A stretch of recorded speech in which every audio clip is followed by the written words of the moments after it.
नेपाया पर्यटकीय नगरी पोखरा चिन्नीमा भैरव द्या भैरव प्याख ज्याचुङरु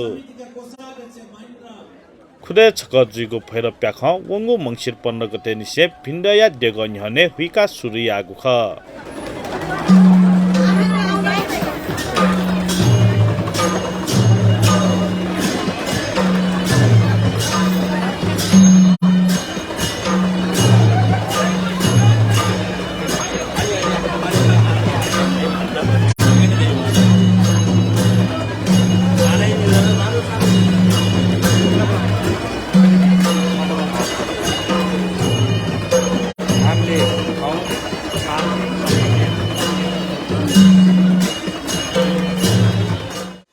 भैरव प्याखने भैरव द्याक फापा प्याखन नाप अष्टमातृका देवी त ब्रह्मायनी इन्द्रायणी कुमारी विष्णुवी काली डागिनी बाराही गंगाजु ऋषे गणेद्य फुच्चा कवयातक फापा प्याख हुइकेगु यई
जिन्नीमा भैरव प्याख नापनापा छिन्निदे हुइकेगु जुसान युवाते त थोप्याख प्रति आकर्षण हो जुया वंगु ताका पोखराया नेवातेस खुदे खुदे हुइकेगु सुरु यागु थका भैरव सांस्कृतिक संरक्षण समिति जानकारी बिउगुदु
पर्यटकीय नगर पोखरया आधुनिक बस्तीया विकास नेवातेस निस व नियस्वदन्य यागो धैगो पोखरया तिथि शिलालेखे नेथना तगदो